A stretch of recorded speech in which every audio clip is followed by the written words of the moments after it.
nationality, and for regulating the shipping participation. You are participating in the shipping industry, but that industry is regulated. So for you to be there, at least you also have to be regulated. You cannot just do things anyhow. So this legislation grants the ship physical and legal protection of the flag state. The legislation, it gives you legal and physical protection of that flag state. So in this case, the flag state is the country now that has registered you and given you the nationality. We are assuming that after acquiring your ship, it was registered here in Malawi.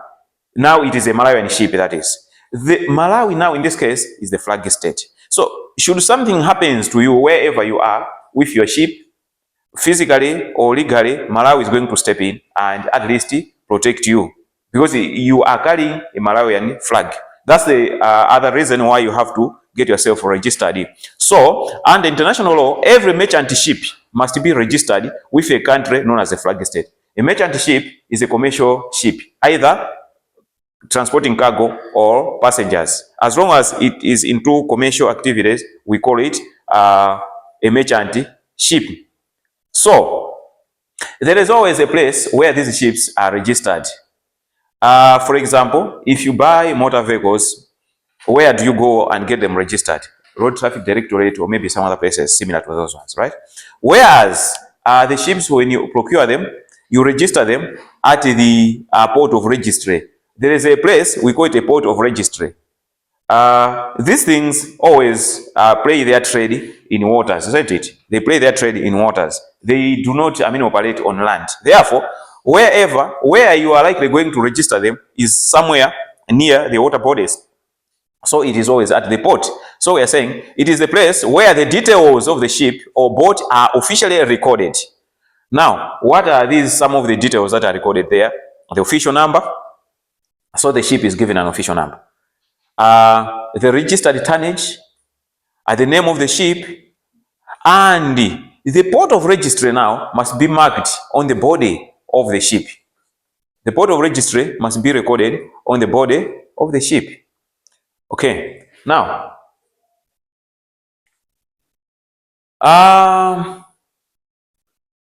this method of registering the ship is there also to enhance maritime safety, at least achieve pollution prevention, and of course facilitate the prevention of maritime fraud. And that is according to IMO. IMO, what is it? Good. So according to International Maritime Organization, this organization is there to ensure that there is this prevention of fraud, prevention of pollution, and of course there is general safety. Safety of the people, safety of the ships, cargo, and so on and so forth. So that's why the registration is there. So IMO recommends this registration to be there for those purposes. So each ship now is assigned a permanent number for identification purposes. So irrespective of which flag the ship flies or trades under, this IMO number remains unchanged. Now, this permanent number or IMO number, what is this? When you have your vehicles, you buy your vehicle, it has this permanent number that cannot be changed, that cannot be erased. As opposed to the registrations, those other numbers that we put on the number plates, those ones can be changed anyhow. When the car changes ownership, you also change that one. But there is a number that cannot be changed no matter what. And that number, they call it chassis number, right? They call it chassis number. So that number is given to that vehicle the moment the skeleton of it has been laid, right?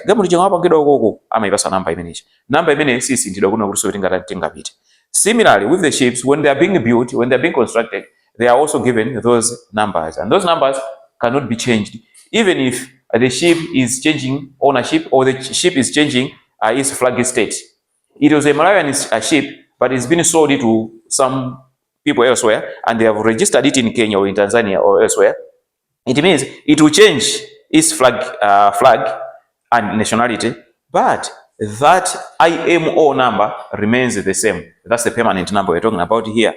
So when you are registering the ship now at the port of registry, this permanent number is already there, is registered there also, is recorded there as well. So, irrespective, for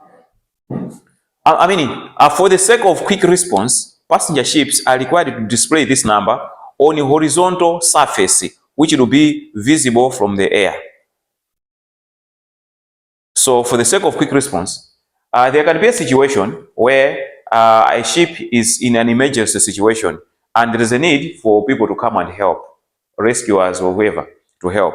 Now, you press that distressing, you make that distressing call that we are in a situation that is danger. We are in danger, basically. So we need somebody to come and help us. Now, that number is displayed on top on the ship so that it can be visible from the air. Let's say some are flying using choppers, helicopters, or whatever. They are trying to search for that ship which is in danger.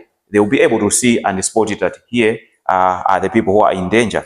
So, this unique number normally has a prefix of IMO, International Maritime Organization, and of course followed by, they say, 7 DGC. So, this number is assigned to the ship upon construction, just like as I said with the chassis number of the vehicle. This is also what happens. Now,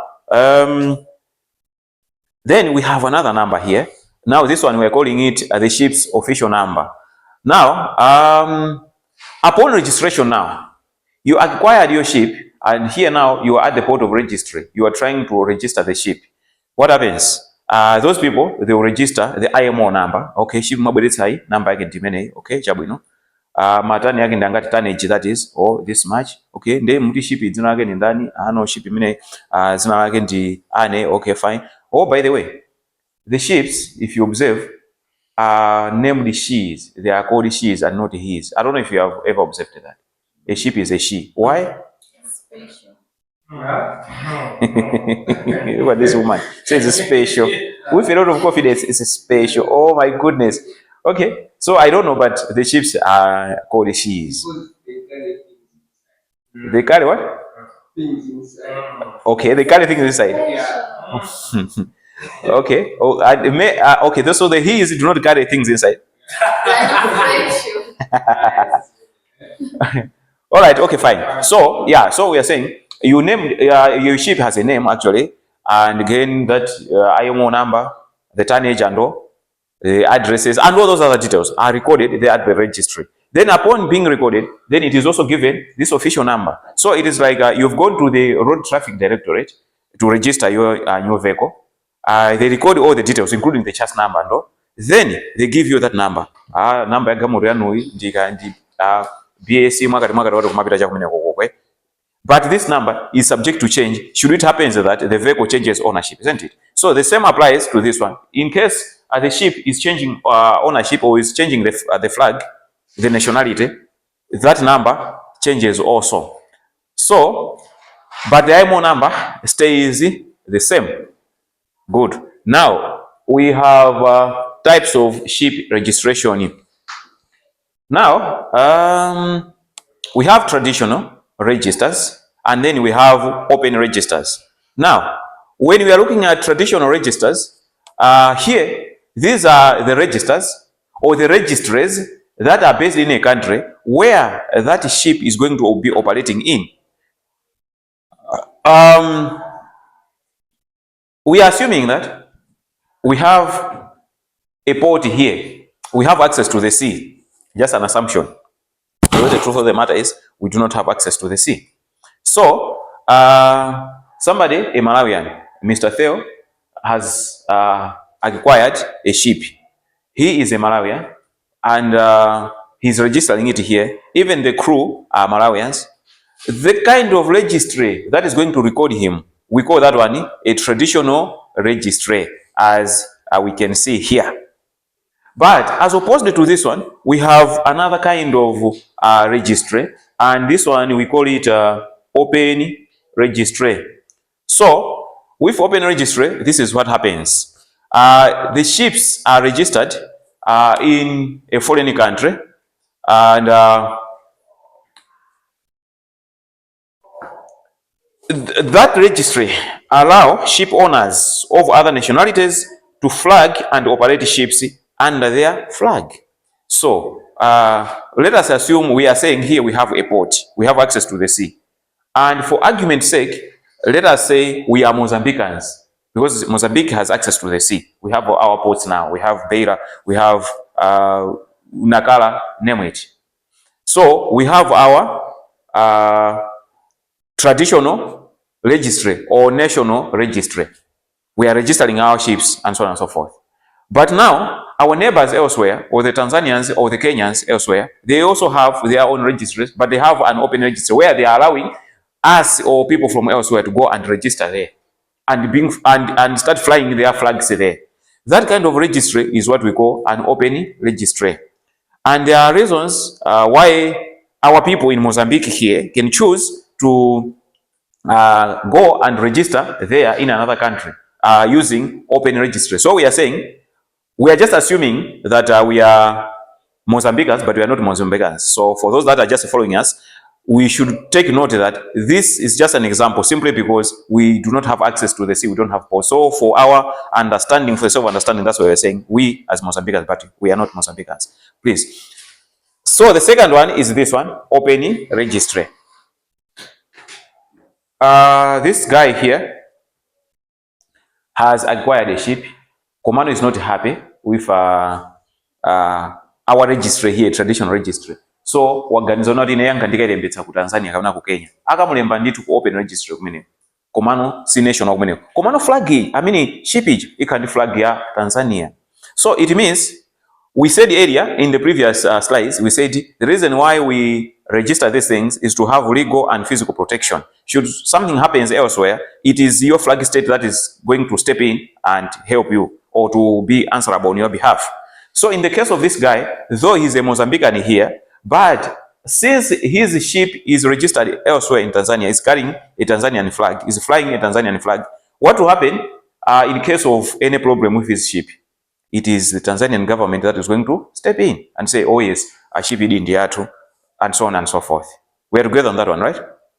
Okay. Then we have the that question, somebody also asked a similar question in a previous class we had. But the situation is different. The situation is different. The similarity equals a couple of we are assuming that you are a bus operator, a public transport operator. You have your buses anyway. Now, you register them here in Malawi. You're a Malawian, you register them in Malawi. We can say the registry here is the traditional one. Then you can decide that, what if I go and register my buses in Zimbabwe or in South Africa? You register them there in South Africa, they will have South African number plate and so on and so forth. Mwanjira ina, zingaoninganga bus manager is a nationality in South Africa. Should something happens, note it is the South African government that is going to be answerable, despite the fact that you're a Malawian. You understand, right? So that's the similarity. Then we have the third one. This one, we call it F4C, flag of convenience. So this one is also a type of open registry, but slightly different in the sense that these folks, F4Cs, may offer some additional features such as attractive fiscal regime and other incentives. There is a similarity here, because with the open registry, we were saying nationals of some other country can come to your national registry and register here and operate here, yet they are from elsewhere. With the F4C, the same also happens. But there is a difference here. With an open registry, at times the ship owners can choose to go to that open registry because here the conditions probably are not good, are not conducive, and so on and so forth. Kapena kuna kuti asimidwa anthu aja. So chifukwa kusimidwa, then they say bwanji ife tikalembese kuti tikalembese dziko lina li Tanzania kucha. Otherwise mene kucha katalemba tizikaenda bwino kunoko Zambia kwanga tizikuvuta. Okay? Whereas with F4C, those people there, they will attract you deliberately. They will woo you deliberately that please come here and invest here. You know, at times governments can decide to put incentives, benefits, and so on and so forth with an aim of attracting investors from elsewhere. So that's what happens with the FOC. So in Tanzania, these people can establish their own FOC with the aim of attracting ship owners or investors from elsewhere and register there in Tanzania for the benefits that Tanzania is going to realize in. So the ship is not owned by anyone from that country of registration. It's not operated by anyone from that country. And the country of registration has no crew members or any other kind of administration, technical or social connection with that particular ship. Now, we as Mozambicans have seen that our people are running away. Our people are now going to Tanzania and Kenya to register in open registries, or because of the folks that are there, FOCs that are there in Tanzania, our people are going there, are registering there. Shit, how do we do it? What do we do then? We are in big trouble now. Okay? What do we do to bring these people back? Then we have the second national register. Because that traditional register we saw was we can say that's the original register or the traditional register, the first register anyway. But now we are bringing in the second one to bring back those that had escaped our market and located elsewhere. We want to bring them back. They are our people. So they are kind of a countermeasure by countries that have national registry, but we are losing out their ships to other countries with open registries or FOCs. So the second national register exists parallel with the national register. So there are those similarities, but that one is a countermeasure. Kuti anthu akutithawa tikhaleni measure ina yona kuti anthu aja azibwerera. We have offshore registers. This is another type of registry. So what is happening with this one? This one is slightly different from the second national register, operated by autonomous regions of a particular country or countries considered as an overseas territory of a particular country. So, if I take you back a bit, at some point here, this is our territory. We were under the control of some foreign powers, the British powers back in the day. So, in other words, we were under the British. So, we are assuming that there is somebody in Britain who was trying to register his ship there in Britain. That one definitely was registering under the national registry or the traditional registry. But now, somebody is in Malawi here, which is a territory under the British, but is an overseas territory, wants to also register a ship.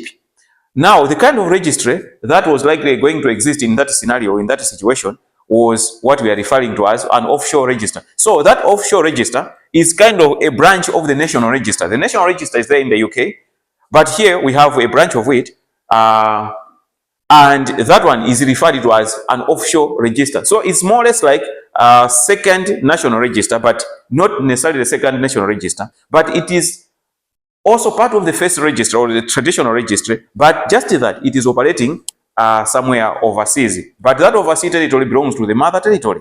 So the one who has acquired a ship here, instead of taking it and registering it there in the UK, he instead registers it here. So that is it.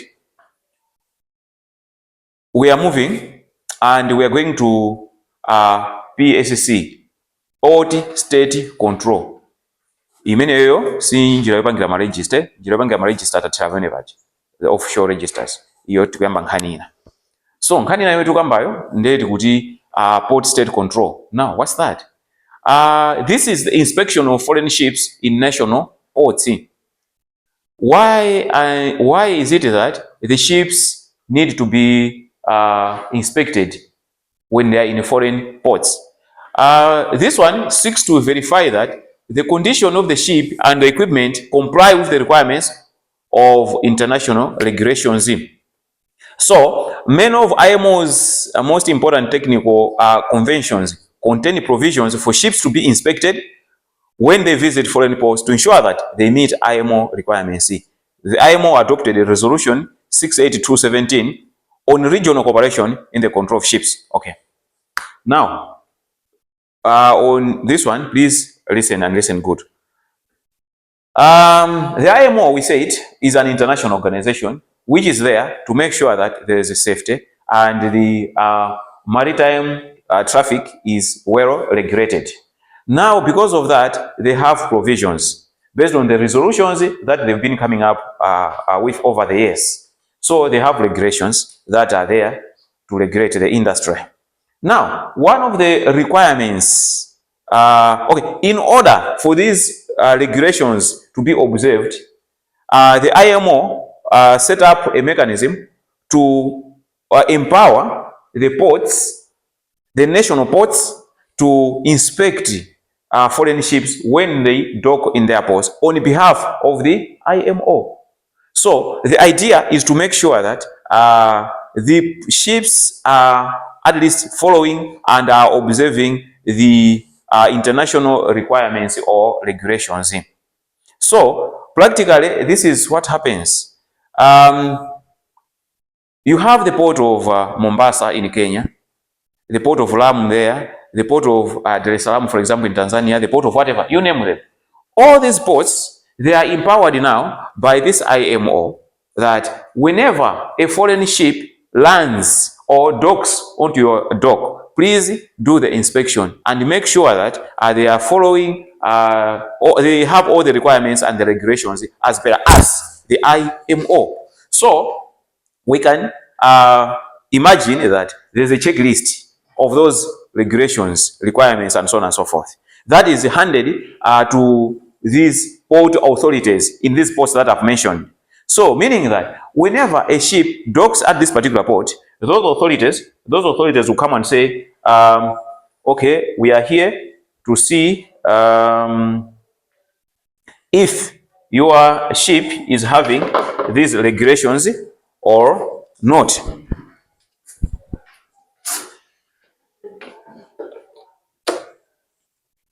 We are running out of power, so you forgive us. We'll go off the screen temporarily, then we'll come back. Okay, so here we are saying the ports are empowered to at least inspect each and every foreign ship that is docking at their ports. But now, think of it.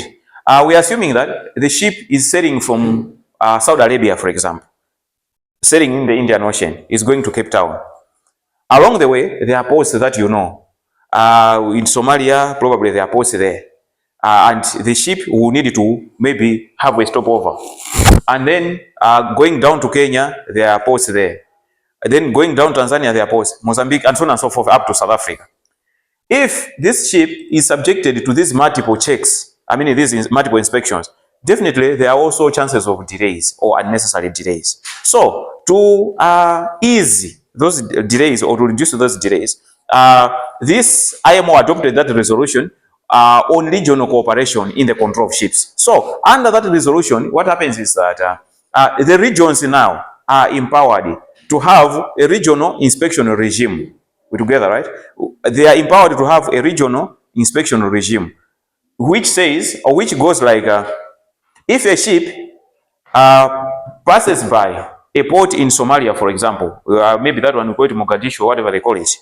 Once it is inspected there, those port authorities at Mogadishu port, they will issue a certificate to that ship. And then when it goes to the next port, it is not going to be subjected to that same process again. They are only going to show that certificate and say, no, you're good to go. Then when they go to the next port as well, they are going to show that one, off they proceed. The idea here is to ease these pressures, delays, and so on and so forth.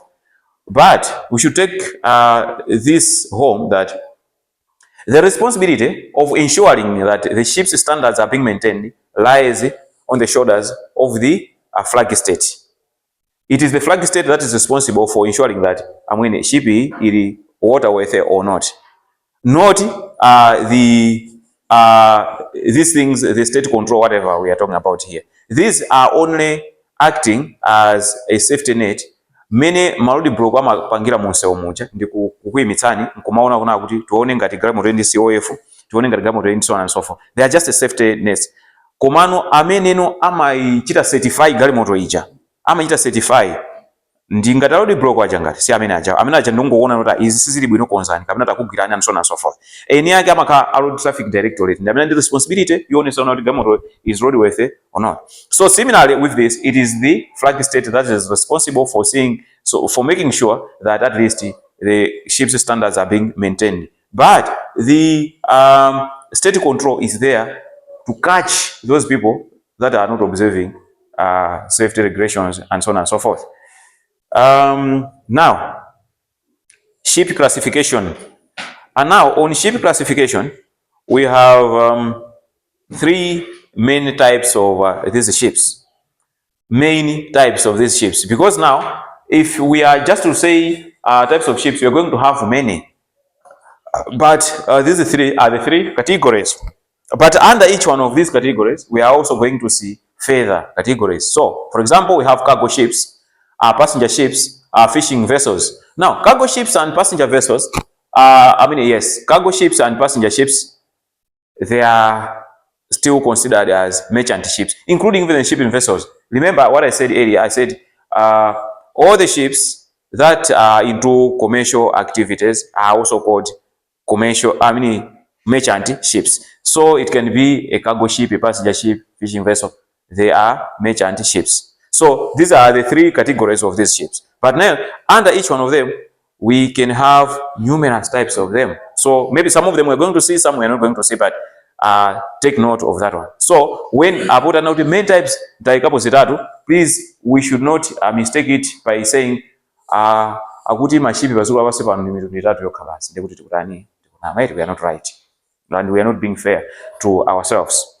So even the cargo ships, they are classified accordingly. So they are classified according to the type of cargo they carry and the voyages they undertake, or the journeys, the distances they cover. So you can categorize them accordingly. For example, when it comes to the type of cargo that they carry, here we see that we have general cargo ships, we have bulk cargo ships, crude oil tankers, chemical tankers, container ships, and LNG tanker ships. LNG. What is LNG? Liquefied natural gases, right? So there are those ships that are there to transport those ones. Now, based on the kind of cargo that they transport, as we can see here, the ships are designed accordingly. So, a ship that is there to carry containers, the way it is designed is so much different from the way the LNG tanker ships are designed.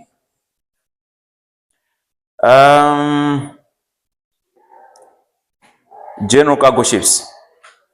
So these ones we are saying are merchant ships that carry cargo and goods from port to port. Basically, they carry a variety of commodities in different forms, like refrigerated, boxed, palletized, among others. So it is a ship that is designed to carry out multi-purposes. So it is a multi-purpose ship that is there to carry cargo. So this part is for the crew, and the rest is for the cargo that it is carrying. That's the general cargo ship. Just that picture is not so clear, but if we were to zoom it and see it clearly, we could see that the way this part is designed, it has a lot of compartments, and so that at least this kind of cargo can be fitted in here, and this kind of cargo can also be fitted here, and so on and so forth. So that's general cargo ships. Back cargo ships. So, specialized in transporting cargo in bulk quantities. And of course, the 6 major size categories are the ones that we are seeing here. For example, those that are considered to be bulk cargo ships but are small in their perspective, that is, are capable of carrying between 3,000 to 23,000 or 24,000 metric tons of cargo. This is so huge because if we try to just imagine, we have what we call, when we are using road transport, the trucks that we know, what's the maximum tonnage? Most of the trucks that we know, 40, right? 40, either 30 to 40, somewhere around 40 tons, that is. But now here we are saying 3,000 tons. It means in 1,000, I don't know how many of those trucks can go into that one. So they are so much. So it means these things are so huge, so to say. And to the point that the largest have a capacity of more than 180,000 metric tons. These are not small animals at all. So these are bulk cargo ships. Then we have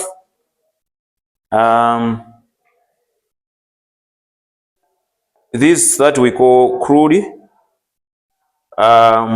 oil tankers or tanker ships. There are ships that are there to transport crude oil, but not only crude oil, even refined oil as well. So it is, these ones are considered to be some of those critically important merchant ships. They are there to transport what we call it, crude oil from the areas of extraction to the refineries. At times, these can also be used as storage for the crude that has been extracted and being stored there temporarily before proceeding. Similar or closely related to this one is the chemical tanker ships. So these are also designed to carry chemicals in bulk. But just like crude oil tanker ships, these chemical tanker ships are the most dangerous threats to the environment in case there is a spillover of the cargo that they're transporting. Suppose there is a leakage and the chemicals are leaking. That leakage can pose a threat to the environment. So to avoid that, these chemical tanker ships are built in a way that they can withstand some of those threats or some of those dangers, so that at least they do not endanger the environment. Okay, so the common one, which is a bit similar to the general cargo we saw earlier, is this container ships. The container ships carry different types of containers. For example, we have the flat rack containers, refrigerated containers, thermal containers, and so on and so forth. We have different types of containers, thermal containers, refrigerated containers, they are different, and many others. These are carried by container ships, and at least container ships, we have seen them. They are a bit common. They look like this image we have here, this one, this evergreen ship, which was carrying those containers there. That is a container ship. So that is an example of it. As we are proceeding, oh yeah, sure, go ahead. There is a liquid bad cargoes and there is dry bad cargoes. So on that point, you say that there is also crude oil is like on liquid. So how do we differentiate? Well, the crude oil, oh, don't worry. What we are going to do will be off the screen, but we'll still be talking.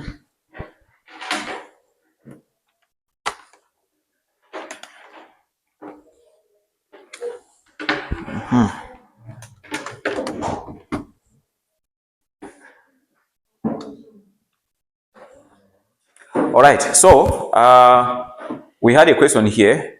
We were saying, he was asking that we have dry bulk cargo, then we have we have liquid bulk cargo, right? That is it. Then now we are saying we have crude oil tanker ships. What's the difference? Or is it the same thing?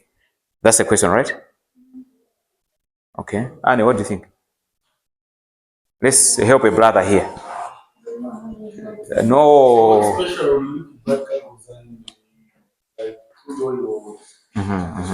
That's where the question is. So, yeah. All right. Okay. So, question inali imeneyo nde abale ndi alongo mpingo muti bwanji nkhani imene. Apapa okay, tili ndi liquid bulk cargo, right? Liquid bulk cargo. Ndi apa pano tikukambano za tuti chani crude oil, right? Yes, crude oil tanker ships, right? Is it one thing or what's the difference there? Okay, what's the difference? So let's help each other here.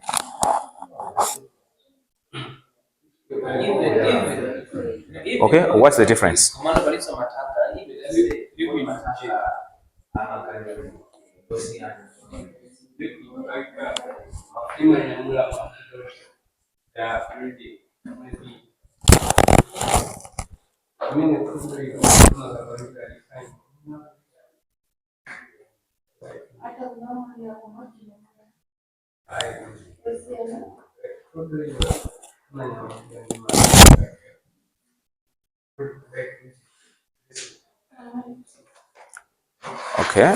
Okay.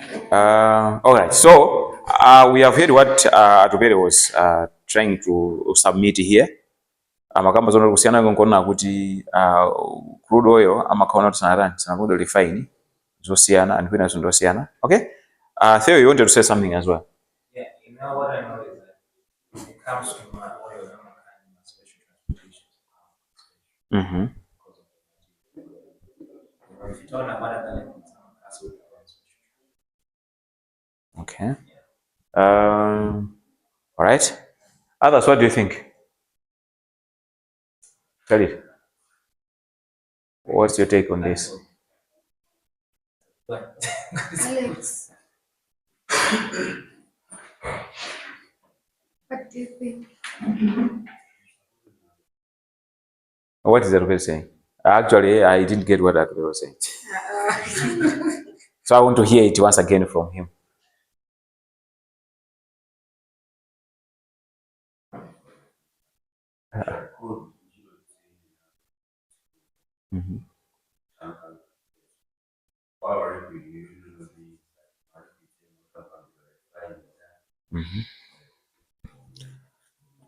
All right. Okay. What Arubel and this Alexander is saying, yeah, fine, that is true. However, to make it more clear, for the sake of everybody here, Vitu and this lady here sitting closer to me here, is that when you're talking about liquid cargo, it's not all about like the oils or those hydrocarbons. No, we can have different types of liquids. For example, the molasses, and some other liquids that are non-petroleum in nature. So we can also transport those ones.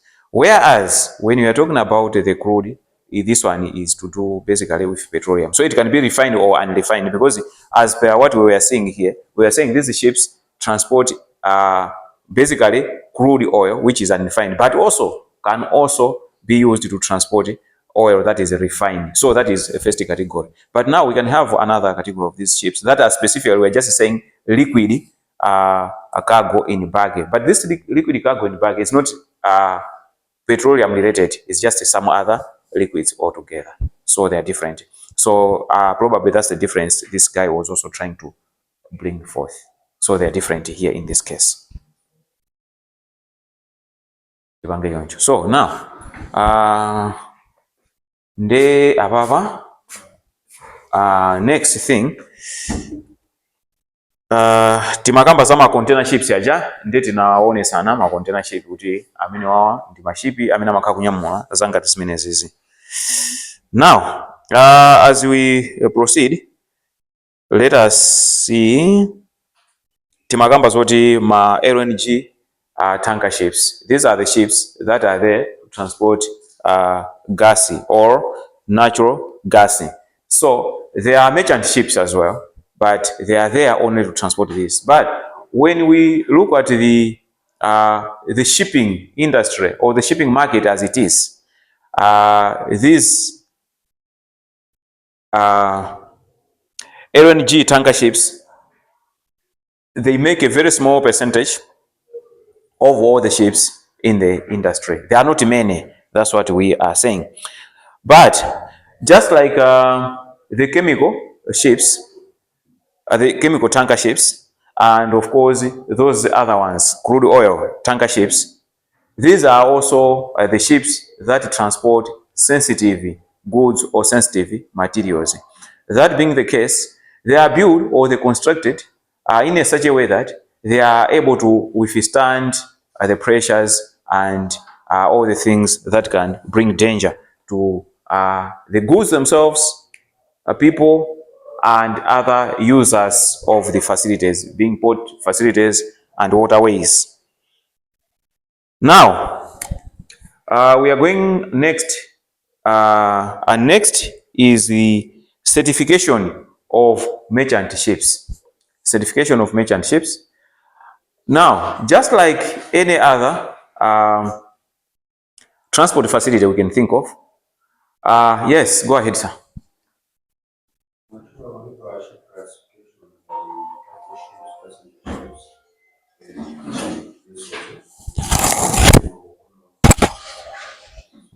Okay. Oh yeah, sure. So after this certification here, we'll go to the next. The passenger ships, we have their own kachigawo also.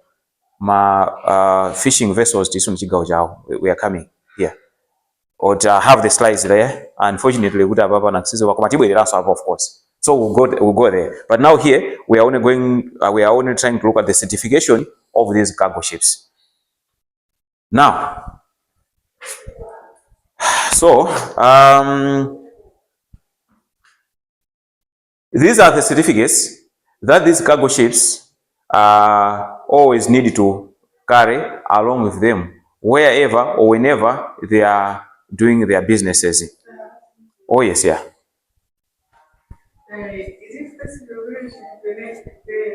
Do we have another? Do you have a socket here? Oh, beneath here.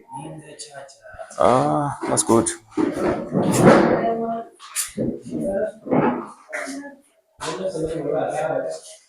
Antu awira kutulu.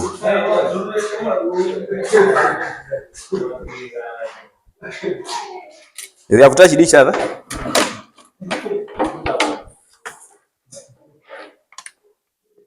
I didn't know about this thing. Let's see.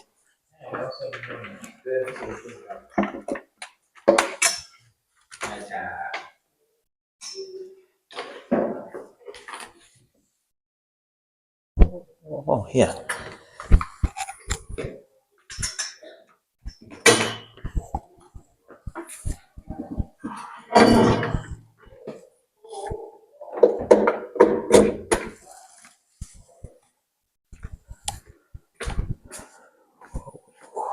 This is beautiful. Thanks so much, Charity.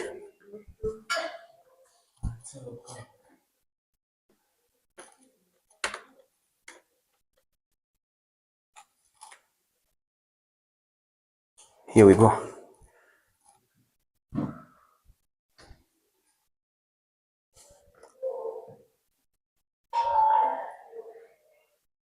So that's the certification of merchant ships. Then we were saying the certificates that the merchant ships must carry vary or differ according to class, type of cargo, and of course the size of the ship. Depending on these ones, the certificates may not be the same. So here we'll be giving examples of some of the certificates that may be necessary for the ships, cargo ships. For example, we have dangerous goods certificate. So you can see they say these certificates differ according to class or type of cargo. So maybe on type of cargo, last time we were looking at a cargo, we say dangerous goods, blah, blah, blah, and so on and so forth. Now, it means somebody who is into the transportation of goods that are not dangerous is not supposed to have that certificate. It's just like the certificates that we have with our motor vehicles, depending on the size, whether we carry passengers, we carry goods, we are certified accordingly. So we have certificate of fitness, COF, maship. The safety management certificate, air pollution certificate, oil pollution prevention certificate, ship security certificate. These are some of the examples. Of course, the list of certificates is just too long because it depends. Yeah. Sorry.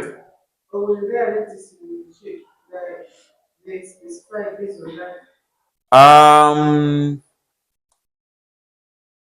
Basically, yes.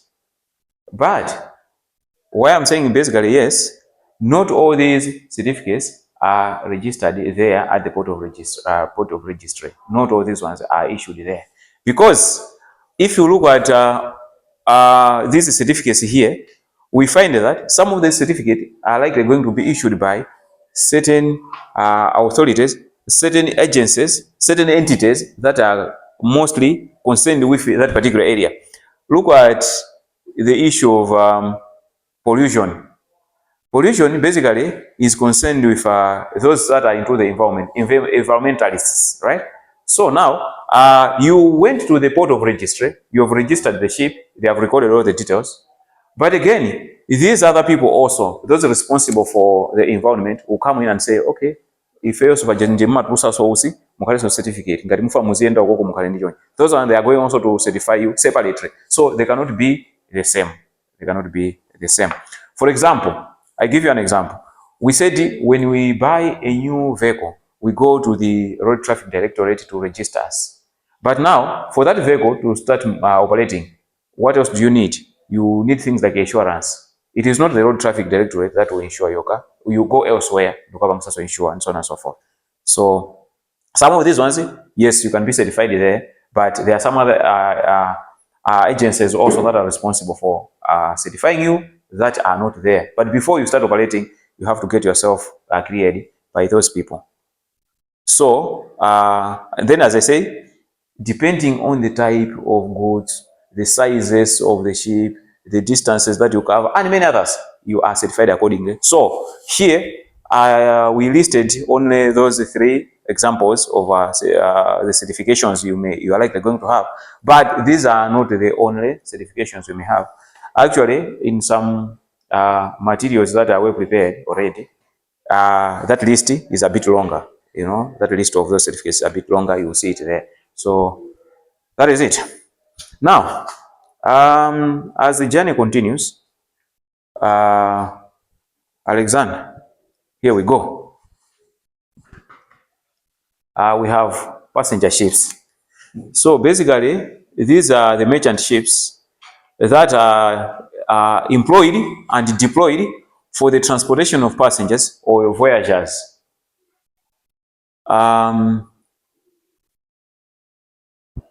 People who would like to travel from place to place using water transportation from one point to the other for business purposes, for leisure, recreation, and so on and so forth.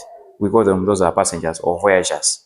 So there are basically three main types also of these vessels or ships that are there to do this job. Now, we are trying to divide them. We tried to classify them into those three classes. Though, if we go to each and every class, we are likely going to also divide them further. Of course, to a certain extent, it can be a bit confusing, but it should not. So let's see. We have the ferries, the cruise ships, and of course, the ocean liners. Now, the ferries. These are basically the ships that are used to transit voyagers on short, natured water travel routes, or they are ships that transport passengers in relatively shorter routes or shorter distances. So, because of that, others prefer to call them water taxis or water buses. Others call them like that. But they are still ships. They are still ships, but they've been categorized and called ferries because of probably the distances they cover and their sizes. Here we are saying ferries are these smaller ships used for smaller distance voyages, or rather as public transport. A good example of these ferries is your own legendary Ilala, right? That one is a ferry, is a ship, is a relatively smaller ship. Of course, if you compare it with the other boats that we have in Lake Malawi and elsewhere, we say, wow, this is a giant. Yes, it is a giant in its own right. But globally, internationally, as we try to classify it, it is a ferry. By the way, how old is the Ilala? 60.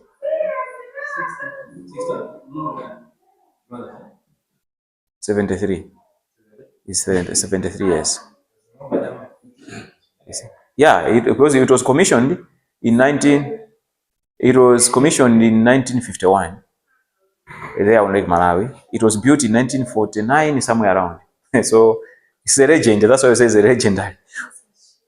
Yeah, so that one is a ferry. But it's sad for you people who are into logistics and all these things that you are doing here, that those are the things in your industry, but you are not ready to upgrade them. You are not ready to phase them out and bring new one. See, what I'm trying to say is that Ilala, I can say without contradiction or without any fear of contradiction that it is a death trap. See, now as we speak, people are talking about the report by the German, what, an aircraft had an accident, whatever. You know that story. But if you read through it, you'll find that most of the things are pointing towards the age of that aircraft. They say, no, this aircraft was so old, some of the devices were not working, and so on and so forth, you see. So some of the conspiracies that can be there, putting them aside, but the bottom line is that aircraft was very old. But the question is, that aircraft used to belong to the security agencies, right? Malawi Defense Force or whatever.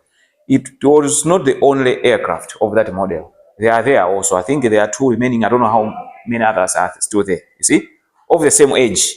Now, after experiencing that tragedy, are you people ready to now look into those other ones that are remaining and fix them if at all they are having problem? I'm not so sure yet. Maybe you are going to. But that one aside, how about the Ilala? That one transports hundreds and hundreds of passengers crossing Lake Malawi from Salima, from what? Chipoka, from Katabe to Likoma, and so on and so forth. One day that thing is going to sink. Afai, you see? Afai, you consider.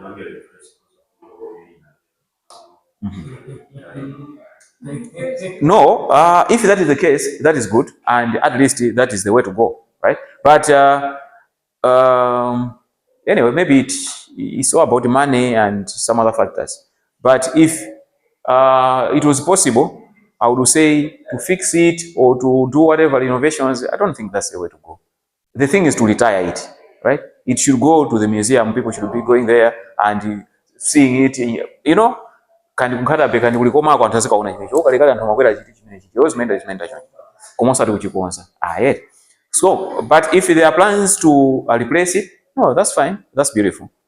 Nevertheless, as it stands right now, it is a death trap. Anthu ambiri amakwera pamene pachena munakwera zikatundu chani. Ma holiday makers, mesa you are one of those holiday makers. You don't go to Likoma kwera chimenechi. Okay, so Imene and the ferry. So that ferry was built in 1949 and it was commissioned in Malawi 1951. So timaona tuti zinthu ziwiri, zitatu. Chachiwiri ndi ma cruise ships. What are cruise ships, by the way?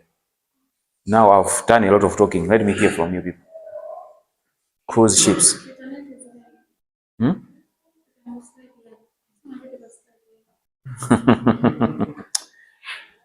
My friend, what's wrong with you?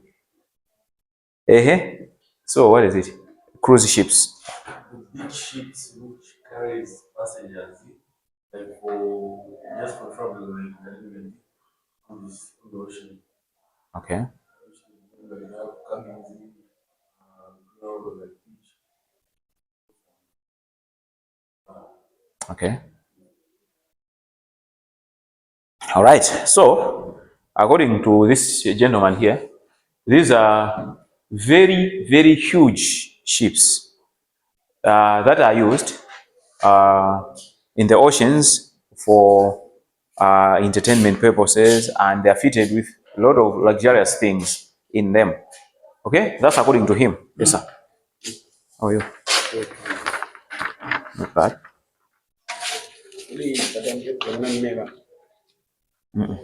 Ili pate mtego kwa tabanga chonchi.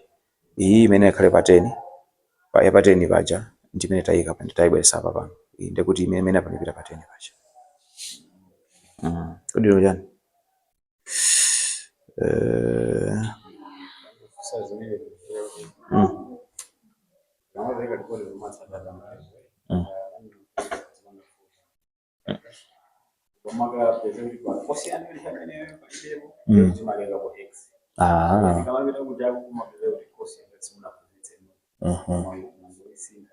Okay, okay, okay. I need to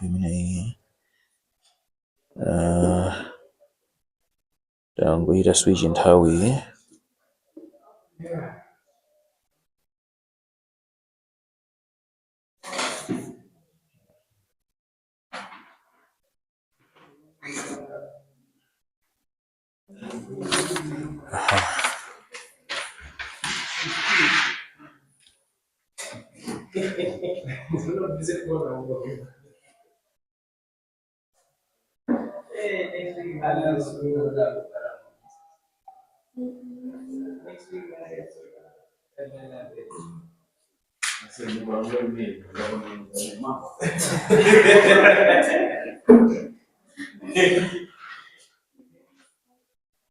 This time my swanga ndizipanga refrigerator ndeka. Yes. Yeah, at least it is a person. This is person so. Eri? Muzikumbukire? Amene asakugwirizana nazo ndi angati? Amene asakugwirizana nazo amene ndero ndachinyera. Pajama dati ena kama dana munthu amene amadana ndi kusechedwa munthu amene ndokayikisa. Anyway.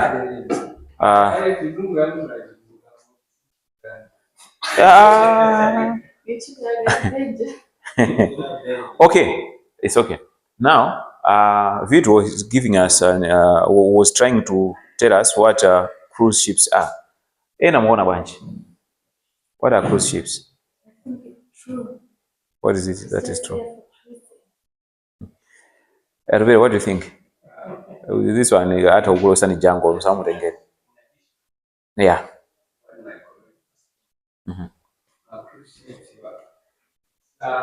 They don't travel Okay.